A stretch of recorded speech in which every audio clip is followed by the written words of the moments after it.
Hello, everybody. Welcome to our panel right now about the trends in brand adoption in the metaverse. My name is Matt Law. I work in the strategy team at Boson Protocol, and I will be your host today. I'm going to give a quick introduction now, and then the panelists will introduce themselves, and we've got a few questions coming up from us that we've pre-prepared, but I'd like to say that let's make this an interactive session. So if anybody has an idea or has a thought that they'd like to cover as part of the conversation, we'll make sure we try and include it. Just drop it into the chat. So what we're here to talk to you about today is, this idea that the metaverse is not just about gaming. It's about how it comes into day-to-day life. Huge opportunities there for the brands that get it right. And in those big macro trends, just like at the beginning of the internet, it's a very emerging space. We don't know what's going to happen and where it's going to come from.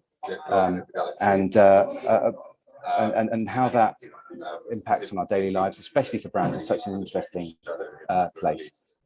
So at Boson Protocol, we're looking to build the infrastructure for that metaverse commerce. In fact, all sorts of decentralized commerce, and we aim to be sort of like the enabling force in that change. So we're very lucky here today to have you four great minds to give you their insights. We have Sam Field, Director of Creative Technology at Yahoo. We have Keith Soljacich, Head of Innovation at Publicis, Diane from the Business of Fashion, Director of Research and Analysis, and Elad Yakobowicz, futurist consultant and a long-time friend of Boson Protocol. So maybe each of you, if you could just introduce yourselves and tell us a little bit about how you got here, what you're doing, and what you find fascinating about it. Maybe Diana, if you could start us off. Yeah, absolutely. Thank you so much for having me. And I'm thrilled to be here. Really looking forward to the conversation today. So I work as the Director of Research and Analysis at the Business of Fashion, which is BOF for short. We are a global media organization and also a community for fashion and business leaders. And I lead BOF Insights, which is our internal think tank and data and analysis unit. And last year, we published a report that was titled The Opportunity in Digital Fashion and Avatars. And it was all about being able to understand some of the social and consumer shifts that are leading us to the metaverse and that interest driving around that topic, as well as a playbook for brands and retailers about how they can actually navigate that new digital economy. And in terms of my own personal interest, it was really piqued because we were getting so many questions from brands and retailers about what are NFTs, what is the metaverse, how do I participate, is it a fad? And so that's what really led me down that path of investigation to be able to understand what is the inherent value and the potential of digital assets and the staying power. And obviously I'm here today, so I'm bullish on that future. And I'm really looking forward to discussing that topic with all of you. Thanks so much. Looking forward to getting stuck into it. So Keith, Innovation at Publicis, tell me a little bit about that and a bit about yourself and what brings you here today. Yeah, sure. Keith Soljacich, Head of Innovation, Publicis Media. And my background in this space really starts in my XR experience. I've been leading the XR practice for years.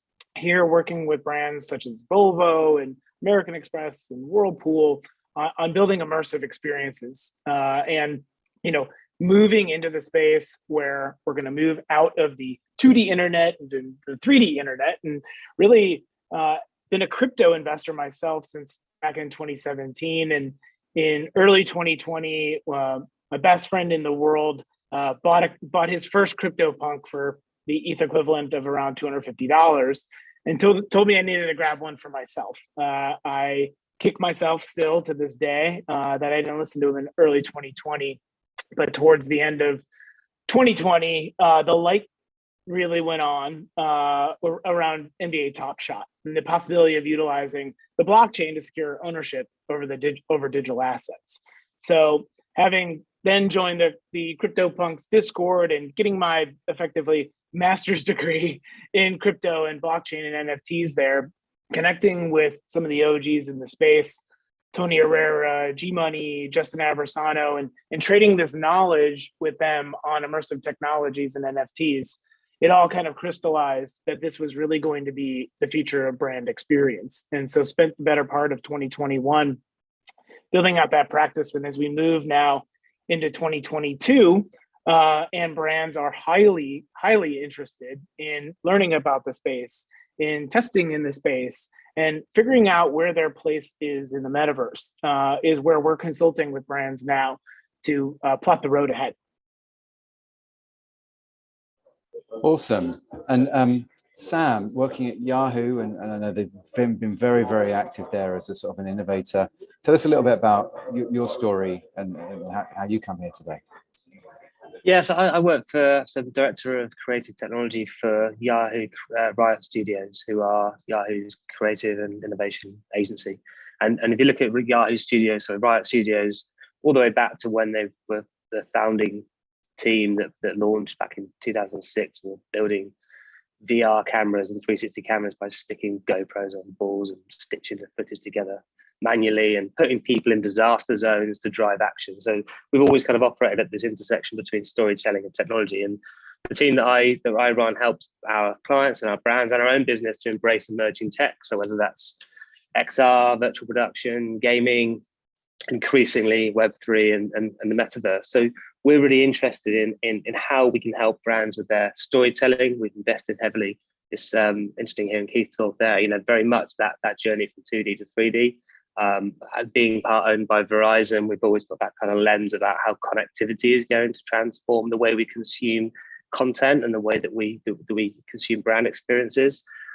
So very much working with blockchain technology to enable campaigns. We've done a lot in sort of geolocation, AR scavenger hunts that are underpinned by blockchain technology, all the way through to launching immersive shopping experiences, introducing Selfridges to their first NFTs with Charlie Cohen and Pokemon last year, working with stores like John Lewis to create immersive brand experiences, and even working with Decentraland to help them with the Metaverse Festival last year, doing some of the performances and after parties and really just applying that kind of experiential layer into any kind of Web3 immersive brand experience. So that's where we are today. We've actually got, today we launched a Metaverse Fashion Week experience with Charlie Cohen and at our Yahoo venue.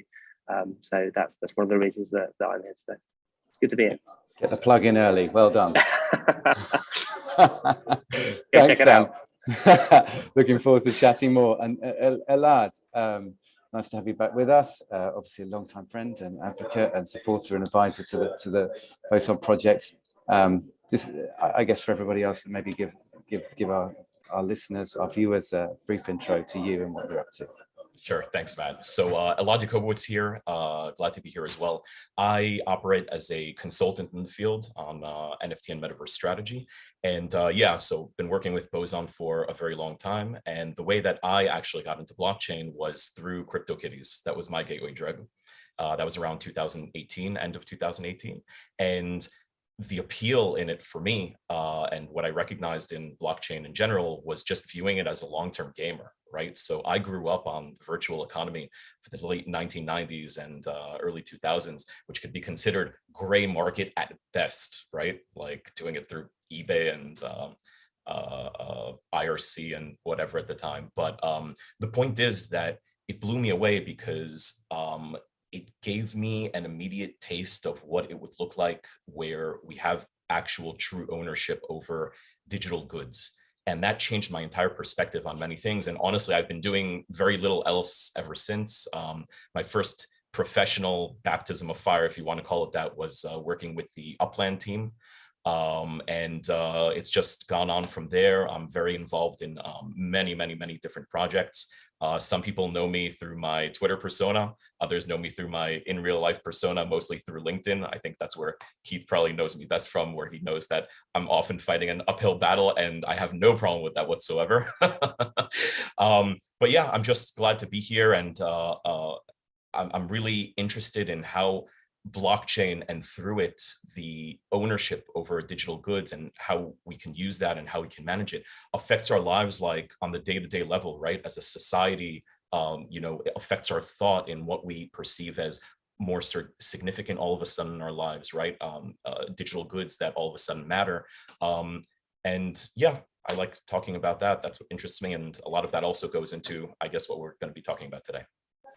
That's awesome. Thanks so much. So let's get stuck in. I guess sort of first question and a bit of a scene setter, I guess. Sam, I'd like to direct this one to you, based on what you're saying around, the sort of like the fairly expansive view that Yahoo and your team there has working with brands. like Metaverse doesn't exist in a vacuum. I guess it's part of like a range of emerging technologies that are coming through. What's your take on the broader landscape that's enabling, Metaverse and big events like Metaverse Fashion Week we're part of today, and what that means for us all? Yeah, for me, it's what we're looking at is the evolution of the internet and social media as we know it, and really the convergence of XR, gaming, e-commerce, the blockchain. And the reason why I feel it's so prevalent right now is many of the kind of enabling technologies are reaching maturity, and that's been accelerated by the pandemic and reaching audiences that are far more comfortable with the digitization of their lives, right? We're slowly seeing some technology layers that allow our physical and our digital personas to coexist. So whether you're playing a video game or participating in a video conference, who we are in the real world and as a digital world become much more closely aligned. We're beginning to able to flow from our gaming persona through AR and VR and social media and Web3 virtual platforms like Decentraland. So we're spending more time as our digital selves. I read the other day that the average person spends 3 years updating their social media profile, which is like scary. Fortnite gamers have spent 10 million years as avatars, right? So we're spending more time as our digital selves. It stands to reason that there's a growing appetite for digital ownership because our digital persona needs to start to represent who we are in the real world. So, skins and wearables and collectibles become, more important and more prevalent, and that's enabled by blockchain, by NFTs. So, for a long time in, games like, more centralized games like Roblox, for example, Minecraft, and so on, the ability to developers to build their own experiences, these younger audiences who are coming through, who are used to gamified experiences. Squid Game in Roblox is a great example. The group of developers building, a like-for-like version of Squid Game in a game like Roblox and not making a penny from it. A great experience, legendary status, 125 million people visited that experience. But the ability now to bring something like blockchain, platforms like Decentraland, the Sandbox, and so on, for those developers to be able to unlock the value for them and the community, that's the reason why it feels like now is a really exciting time. And that's why brands are so keen to get involved, because they feel like they can be part of that community and they can really start to unlock those immersive brand experiences for audiences who can benefit from it themselves, and the brand can benefit, and everybody who's involved can get their own piece of satisfaction from that experience. And just follow-up questions to that, to you, but also to the rest of the panel. Where do you see the pioneers are at the moment, and what are they focusing on? What have you seen as an interesting or emerging trend that our audience could learn from? For me, it's witnessing the kind of evolution of the NFT movement from kind of ownership to utility and community has been a really interesting thing to observe. I think Bored Ape Yacht Club have done an amazing job of building a community around an IP and flipping the idea of IP ownership on its head and really demonstrating the value of decentralized behaviors, as opposed to a brand owning IP, allowing people to interact with it, actually, democratizing the ownership of that IP and seeing the likes of, okay, you've got brands coming in and buying a Bored Ape and monetizing it in their own way, like Adidas, who I think have done a really good job as a brand entering the space, actually listening to the community and actually understanding it before they entered themselves. But also other owners of Bored Apes. I just saw last week someone's opened a fast food restaurant called Bored and Hungry, which is directly from their ownership of that IP. So the ability of anyone in that community to start to monetize their piece of that bigger IP is really interesting. And I think that idea of, NFTs being more than JPEGs in a distributed database, and sort of, functional NFTs with superpowers is a really interesting theme, and one I think we'll see coming through more and more. Obviously, that's something that Boson are working on, in terms of sort of like the NFTs representing physical items and that sort of thing. So we're fully behind you on that.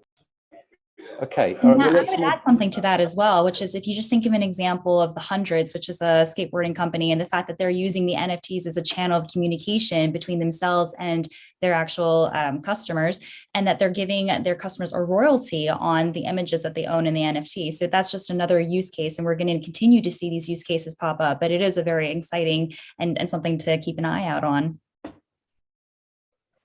That's great, and that's a really good sort of segue actually to Elad, something that we wanted to ask you, which was, you know, you've been talking a lot about the open metaverse and that idea of, you know, decentralization and sort of open networks, free access, and how that's important for sort of like the development of the space, and I guess how do NFTs and sort of truly digital goods fit into the metaverse, and how is that relevant, I guess, like.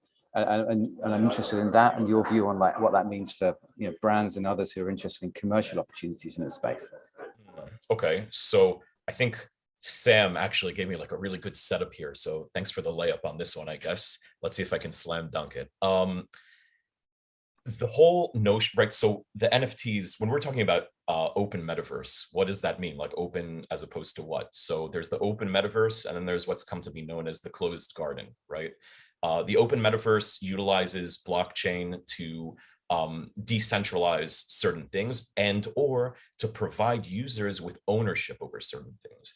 Ownership over what? It doesn't actually have to be specifically over a digital item, right? You can have ownership over your life in many ways, ownership of your privacy, ownership over your right to participate through voting, for instance. It could go in many different ways. And the walled garden focuses on that less or not at all, right? The point is to provide a digital world where you can do all sorts of stuff, but your ownership in it is limited if available at all. So that's the difference between the two, right?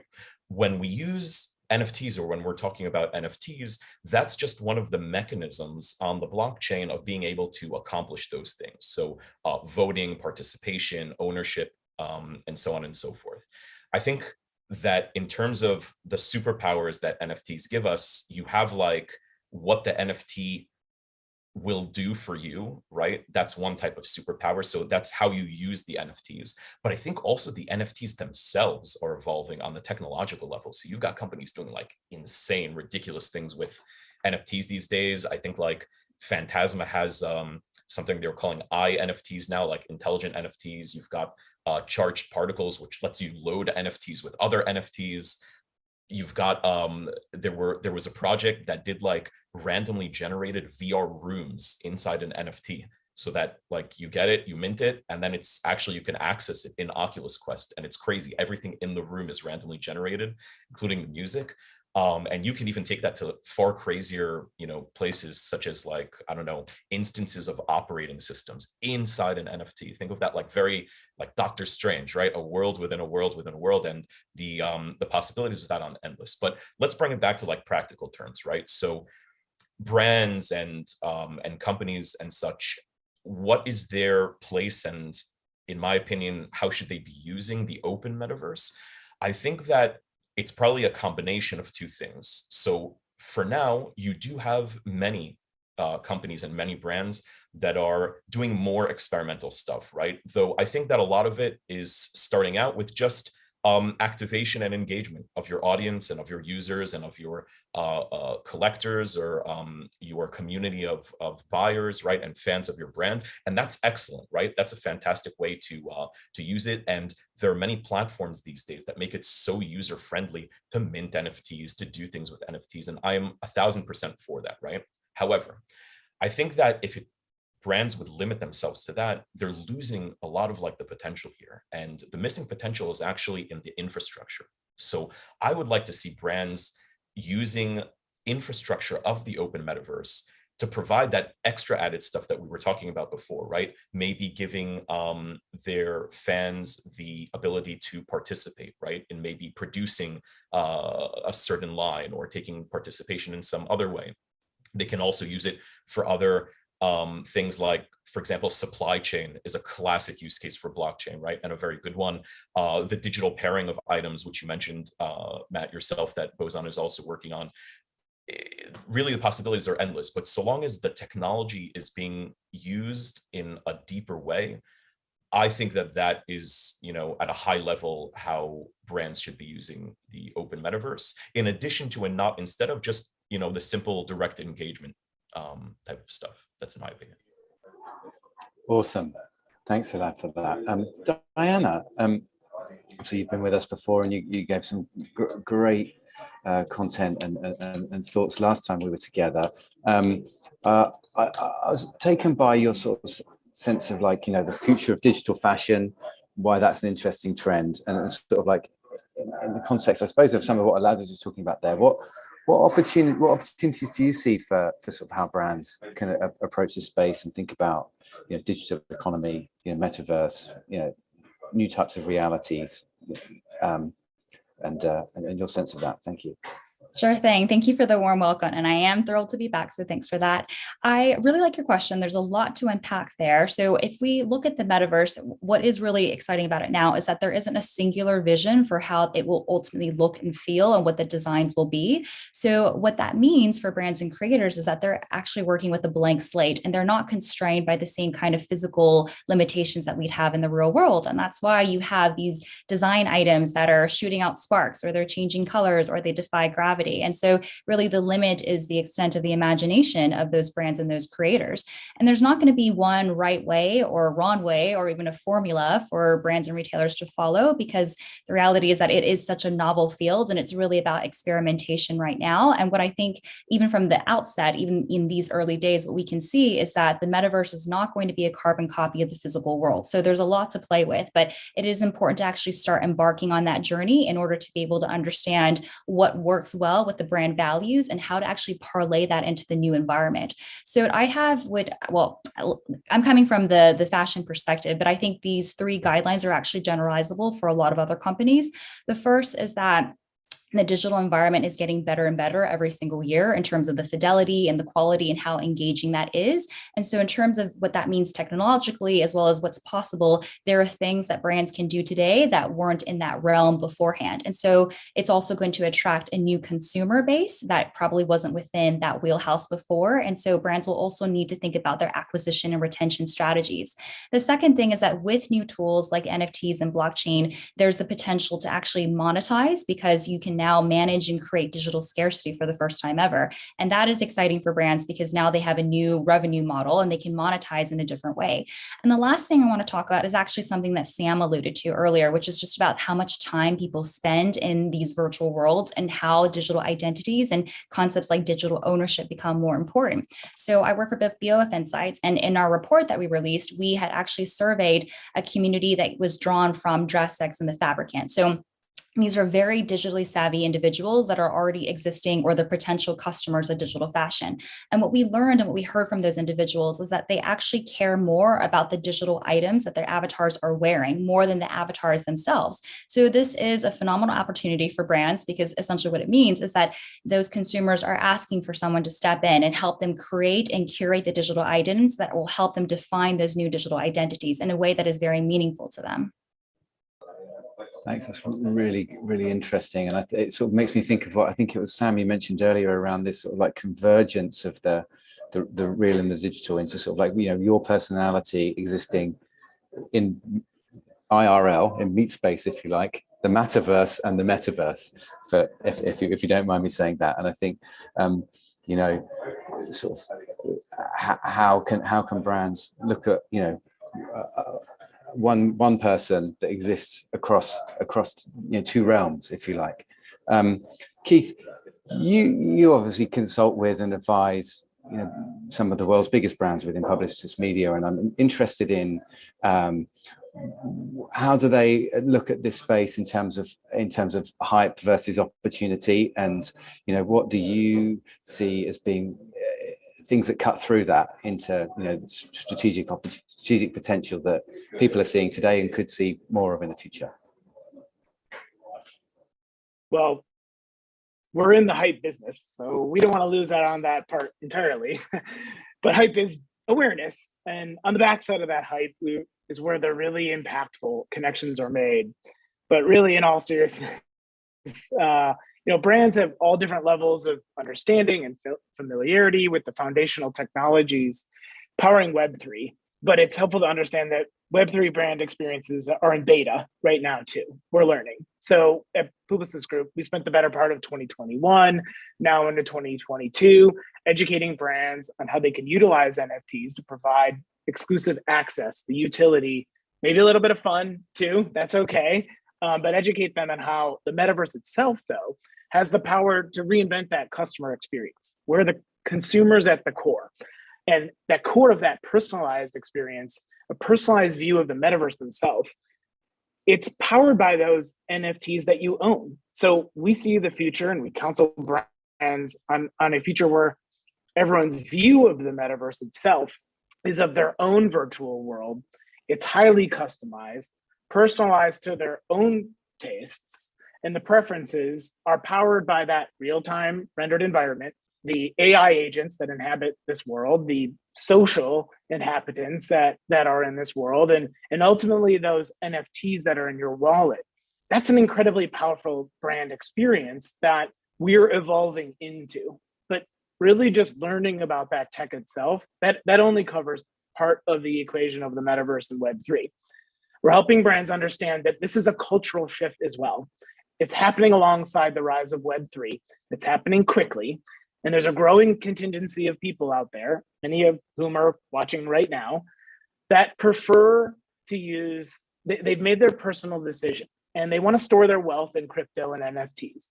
They prefer to use the internet via decentralized applications, via dApps, wherever they can.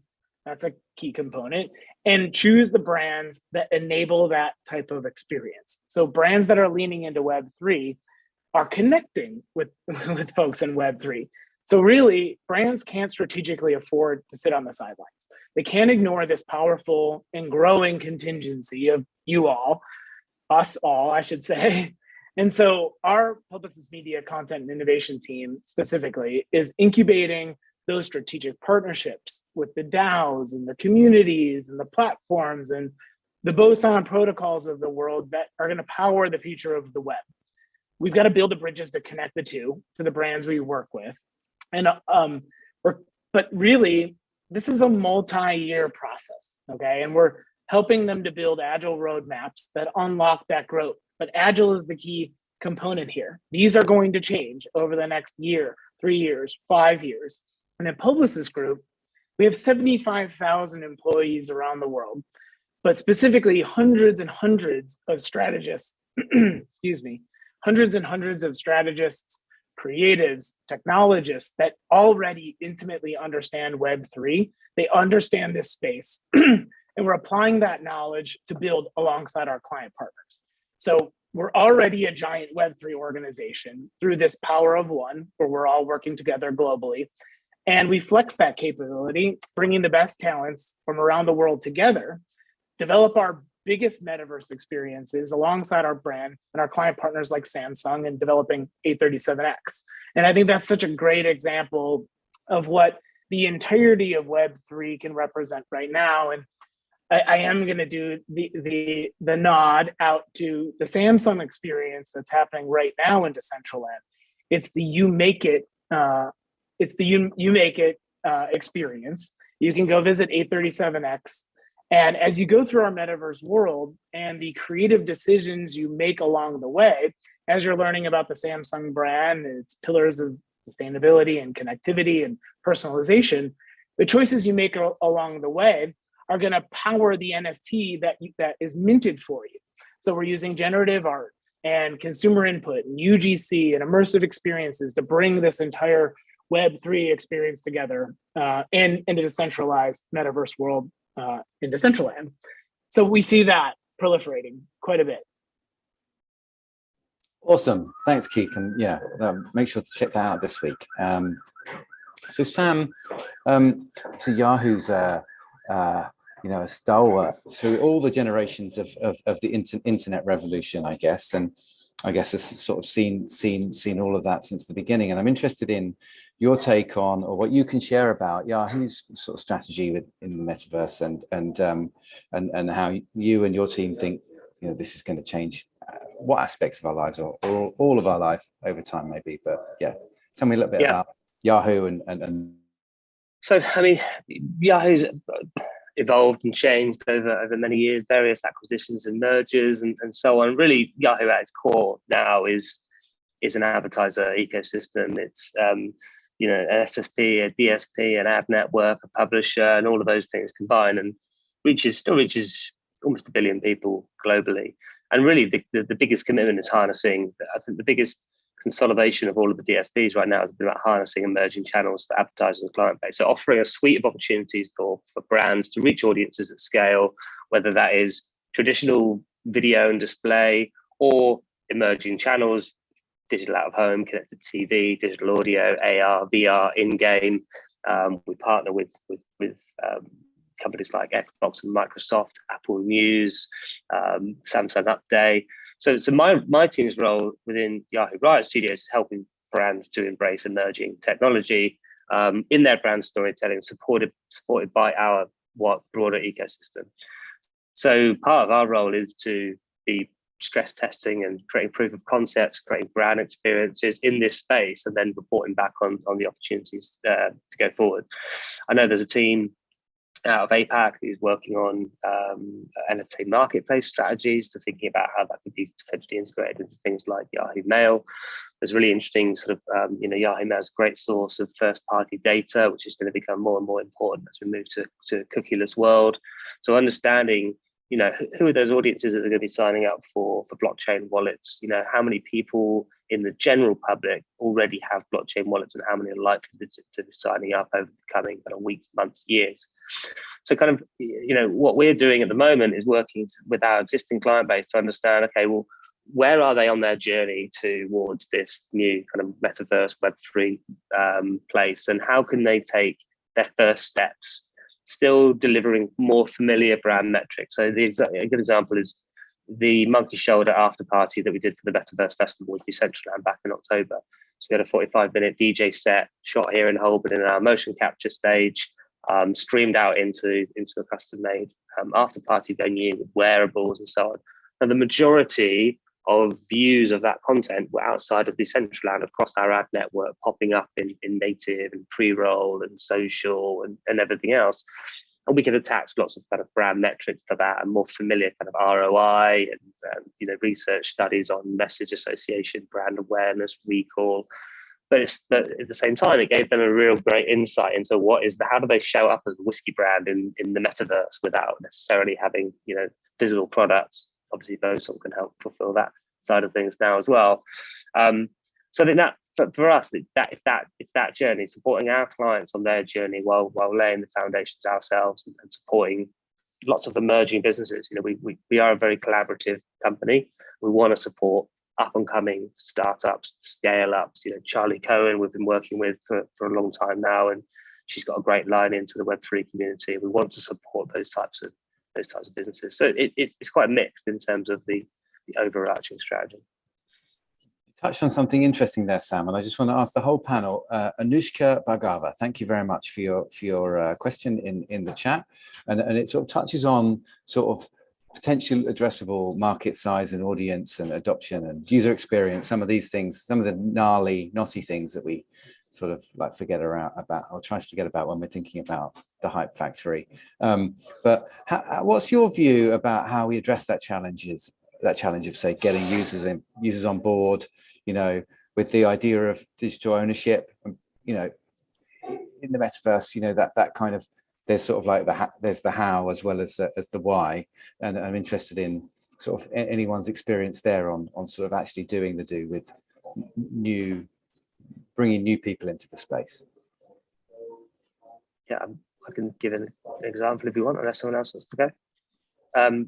Just because it's relevant to what I just said. I mean, there's actually a project that's in our venue. We've just launched today in Decentraland. We have an NFT art collection called Black Art, Black Stories, Black Voices. One of the things that came out from it was that one of the things we want to do is to bring emerging technology to the mainstream. So it's exactly that. And there's a lot of storytelling and a lot of education need to be done around how, what does it mean? How does it work? Boson Protocol, in fact, I shared today your beginner's guide to Decentraland internally across our business, so that anyone who's jumping in could just have a very quick guide as to how to do it. But we work with a foundation called Disrupt Space, who are an art foundation in Brixton in Southeast London, who support underrepresented artists. And it was in the fallout of the Black Lives Matters movement. And we worked with 8 fine artists or traditional artists and took them and paired them up with a variety of XR and crypto artists and NFT enthusiasts who took them on an 8-week boot camp on, how do you digitize your work? How do you mint work? What does it mean to have a blockchain wallet? What NFT marketplace do you work with? And created an editorial and video series of their journey on what they did. Then they minted their collection to Super Rare. And they're now available to auction. And the stories they're telling are their own personal stories paired with our own internal group who represent diversity and inclusion. And now we've displayed them in our Decentraland venue and available to purchase on Super Rare. So the idea of us using our own ambition to elevate underrepresented voices in the media and tech industry, to translate that into more traditional media, editorial, video, and then offer that into the Web3 community as something that they can benefit from. And all proceeds go back into the foundation and back to the artists for the next wave of artists that come through. A lot of them are now minting and creating their own work, having had absolutely no clue about where to begin, and are doing really well off the back of it. Now, if I could jump in, I wanted to add it from a slightly different angle, which is I think the challenge of consumer adoption is not as daunting as it might first seem, because if we look at 2 levers that are very encouraging for things like NFTs and the metaverse, number 1 would be Gen Z, number 2 would be the population of gamers. So let me dissect both of those categories. First, with Gen Z, first digitally native generation. So for them, that fusion of the physical and the digital is much more blurred than it would be for someone who is a millennial or older. So I think that is certainly a category of consumers who are very ready to adopt something about digital identities and digital ownership. The second category of gamers, if you look at gaming, very mainstream activities, something like 3 billion gamers across the world. So that's a built-in population of people who are already very used to things like digital assets. Because if you look at microtransactions of digital skins and other items that happen in gaming, it's over 70% of the gaming industry's revenues. So this is a built-in population that already has digital assets. And I bet Elad will have a perspective on this, which is if you ask gamers, do you care about your avatar? Would you like to be able to take your avatar to a different environment? They probably have strong opinions about that. And they probably care about things like portability and the ability to take their items and having the interoperability of moving it from Fortnite to Roblox to Decentraland to wherever else a gamer might want to take that. So Elad, any thoughts on that? Yeah, that was actually a good setup as well. So I appreciate the team helping me out here today. So yes, they actually, so the gaming ecosystem and the gaming community in general, they have very strong thoughts about this. And the thoughts are extremely hostile. I don't know how familiar you guys are with what happened with Ubisoft, but the gaming community, out of all the possible communities and all the possible users, are some of the most anti-blockchain and anti-NFT people out there from the traditional gaming industry, the irony of which is just absolutely astounding, right? Because who is set to enjoy the benefits of blockchain more than them? But that brings me to the point that I wanted to add in, and that's this. Communication is key. And communications means marketing. It also means UX, especially UX, right? Let me ask you guys this question, and also to everybody that's watching. When you guys have a new app, any new app, or a new hardware device or something, a new TV, yeah, that's like LG and it has a fresh new operating system, something like that. When you start using that, do you go, oh my God, this is terrifying, and it operates on Wi-Fi? What is that? No, right? It's like, here's the instruction manual, right? The tutorial says, click here to do this and click here to do that. That's good UX, because blockchain is oftentimes put at the forefront of conversation because it's such a hot topic and everybody's talking about it, etc. But in essence, it doesn't have to be, right? And after the hype is going to die down a little bit and blockchain just becomes part of our day-to-day lives, very similar, for example, to Bluetooth, to wireless charging, right? When Bluetooth came out, nobody knew what the hell that was or what to do with it or what purpose it served. But today, can you picture a device without one? It's just very, very natural. So I'm saying the way in which we'll use it will just be more in like the background. It'll be like, okay, here's what our service offers, and here's our product and the extra value that it gives you. And then there might be like a little ticker or a little like eye for information or something that says that, like, how does this thing function? You should know that there's a custodial wallet automatically created for you as part of your account. This gives you true ownership over your item.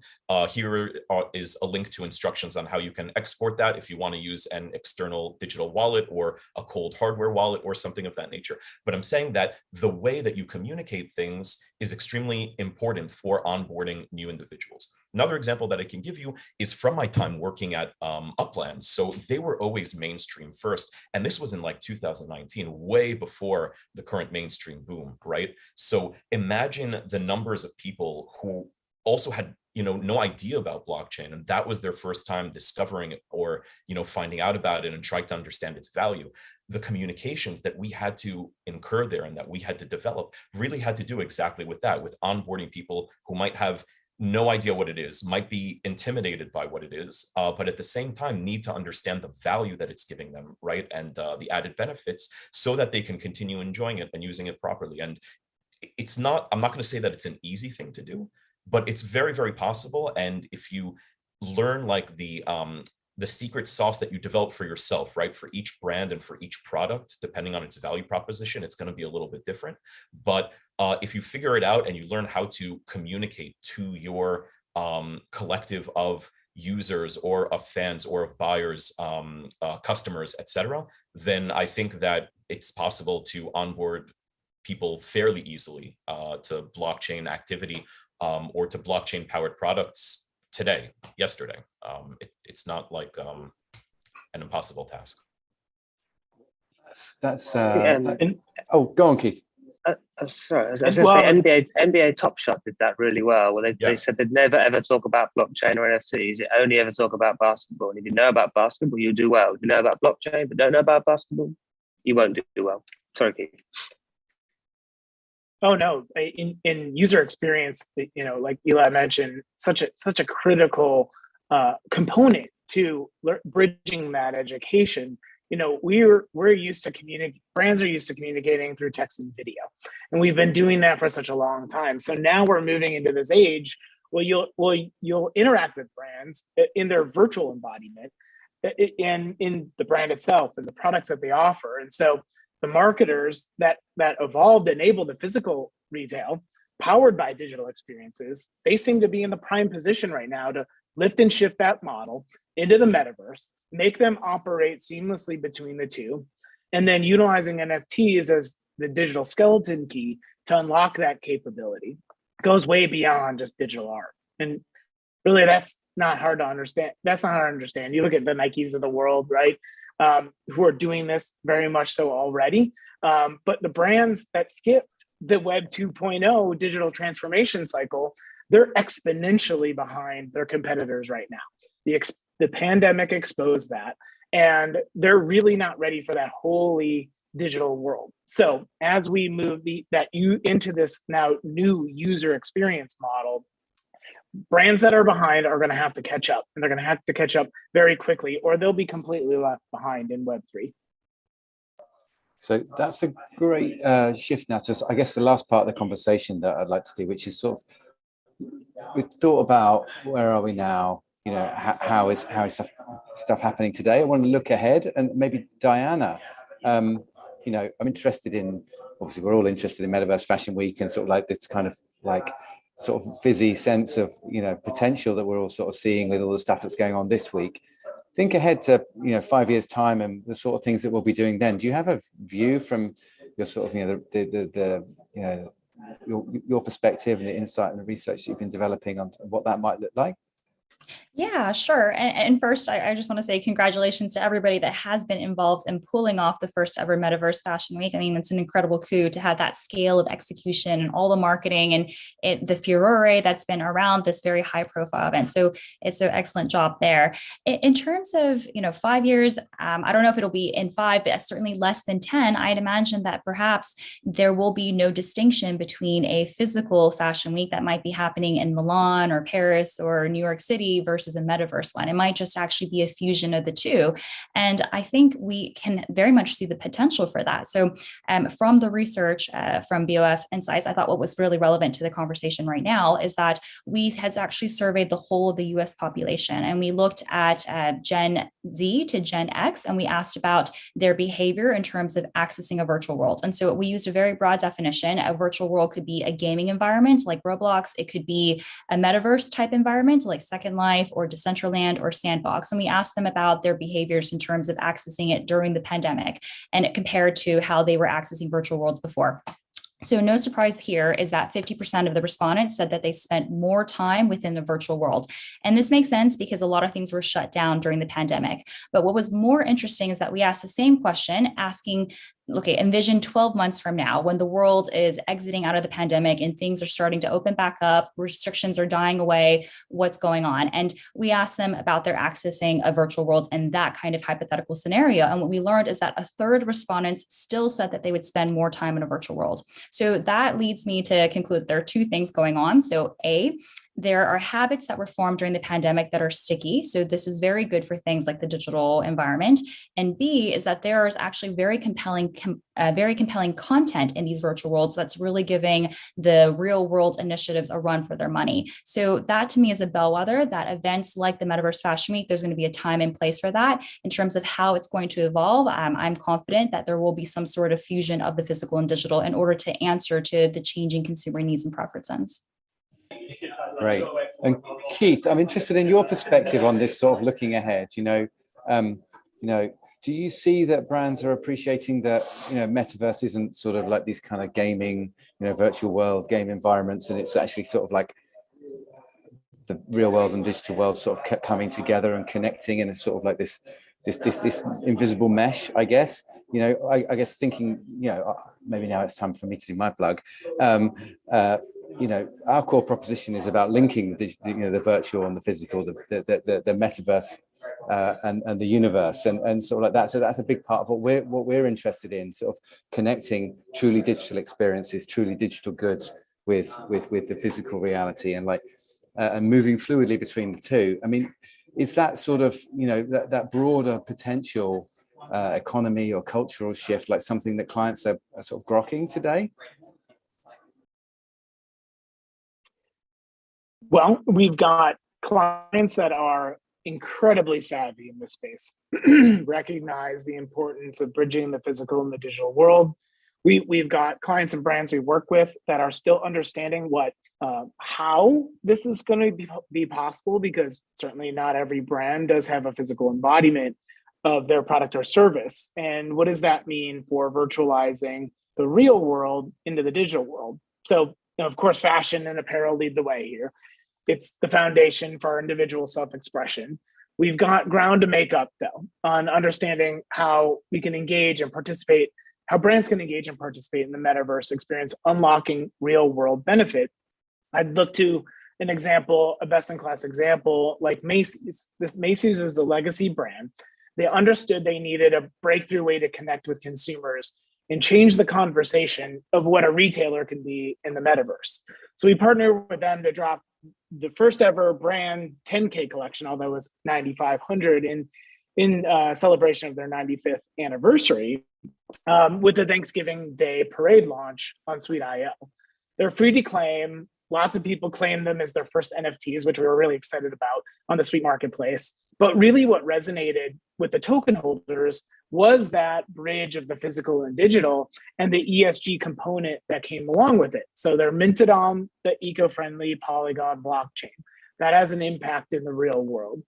The smart contract, we built into the smart contract a charitable donation to the Make-A-Wish Foundation. So secondary sales automatically get routed to Make-A-Wish.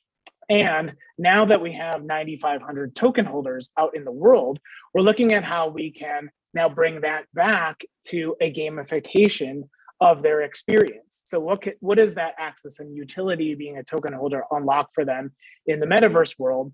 And now we're understanding that when TV was the most popular form of entertainment, we made television commercials. So brands are understanding that now that gaming is the most popular entertainment outlet in the world, gamification of brand experiences is going to be the way to connect them. And again, to bridge that physical and digital. Awesome. That's a great insight. In the 1960s, it was about TV. Now it's about gaming. That's a great way of framing it. Elad, I just want to maybe close off on you, unless there are going to be any final questions from the audience. But look ahead. What do you see about how brands and customers interact? What do you see pointing the way for what the future holds for us? You say 5 years? I don't even know what I'm having for lunch today. Okay, let me think about that for a second. So, Diane, help me out here for a sec. When you were talking about Gen Z, what age group is that about? So for our survey work, it had to be over 18 because they had to be adults in order to participate, but it was up until 26. So for the purposes of the survey, the responses would have been from 18 to 26. Got it. Okay, so I'll tell you why I asked that, because when we're looking so far ahead, right, 5 years into the future, we need to take a few things into account. First of all, we need to take into account that you have so many people born around like right before or right after 2009, right? The invention of, let's call it modern blockchain, the Bitcoin blockchain. And as people are born after that date, right, they're born into a world where they don't know what it looks like without blockchain, right? So think about that like always on internet, which is something that I think many people take for granted, but I believe everybody on this call, myself included, remembers what dial-up was like. And some people just don't know. It's just natural to them, the new environment that they're born into. So when we're thinking 5 years ahead, you already have people with purchasing power. They're very young, but I think they might fall into that category. And perhaps they were born a few years before 2009, but these are like adolescent years, right? They don't really know to perceive it, but now that they have purchasing power, it's like they don't know anything else. They just know decentralization, right? I mean, obviously there is other stuff, but I'm saying they don't know what it's like to live in a world without it, where it's a new concept that's terrifying and intimidating. It's like, this is what I know, right? I grew up with this thing. It's safe to me, it's natural to me, and so on. And that's going to change things, because when we're talking about onboarding people, we're talking about onboarding people where this concept is like new and it's foreign to them, because we're living in this current day and age. But thinking 5-10 years into the future, that's what's going to happen. It's just like a natural evolution of things. And it goes back to what I was saying before, that it just becomes a part of day-to-day life, like Bluetooth or Wi-Fi,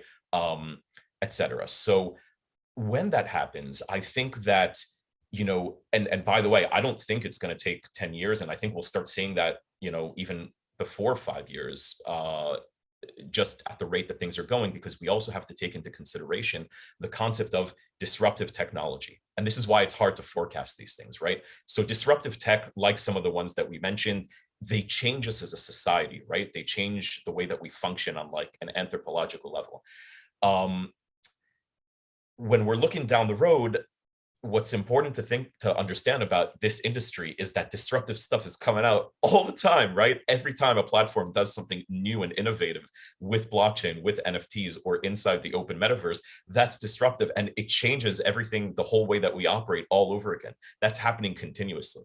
Now, that's before we've even taken into consideration disruptive hardware, which has a huge part to play in this. What's going to happen when 5G launches everywhere? What's going to happen when AR technology becomes very, very, very accessible, so that we're wearing glasses that are literally like something you'd see in Mission Impossible? They have an operating system. They look exactly like regular glasses, but they give you an AR overlay that lets you access the metaverse, right? In AR fashion. I think that's incredible. So the applications are really just infinite, and it's hard to say what it's going to look like, but I'll take a stab at it. So I think that AR will play a big part in accessing the open metaverse when that hardware does come to be. I think that we're going to have, for example, entire malls supported by decentralized infrastructure such as Boson Protocol that exist entirely in AR. However, you need to physically be on location in order to access it. So you go somewhere without the AR glasses, it's just an empty plot. With the AR glasses, it's a wonderland of shopping and commerce. That's very interesting. That's on the AR level. If we take it to the NFT level, go back to what I was saying not a second ago, but earlier, about how, you could put entire worlds in NFTs, worlds of data even. So imagine just how it can revolutionize customer support, which I think is a huge thing that brands, work with, and it doesn't come up often because it's like a less sexy thing to talk about, but it's extremely important in terms of business. So with blockchain and with NFTs, and even in the open metaverse, so you could do this with your avatar, you can go to a store in the open metaverse, right? Show them what the problem is with this thing that you purchased or your clothing item or something, digitally scan it, present it to them. Then they ask you to identify yourself. You do that with your customer profile, which is not saved on their servers. It's saved in an NFT that you and only you hold, so that you can choose which information to share with them. They are then able to help you. You end up being a happy customer. Your privacy and your information is kept, sacred to you, or safe, or kosher, whatever. And that's just one way to innovate, right? Like, there are crazy things that we haven't even thought of yet, and the future is so open and so possible. But I do think that we'll see deeper integration of blockchain. A lot of the stuff, everybody here said this, and I agree with it 1000%. There's a lot of fun to be had, right? I think Keith used that word specifically. And there's a lot of activation to be had. All for it, right? In addition to and not instead of, I think that deep integration of the technology, like when I mentioned supply chain, for example, will just take us to a place where, everything is getting blurred, the physical and the digital, right? Our need for, let's say, assistance or accountability, combined with our desire for privacy, and so on and so forth. And there's just a whole new universe to discover out there for brands and for customers alike. So sort of, I guess, coming to the end of the session now, so I'm just going to wrap up. And I think personally, for me, that's what I find so exciting about this event and the space that we're all working in at the moment, is that, we are in that era of sort of experimentation and kind of at the fringe, at the frontier. So just like final thing, and if thank you everyone for joining our session today, and for joining the broader series of talks. If you've come to all of them, they are all on the website to review afterwards as well. Feel free to come to our location in Decentraland, Boson Portal.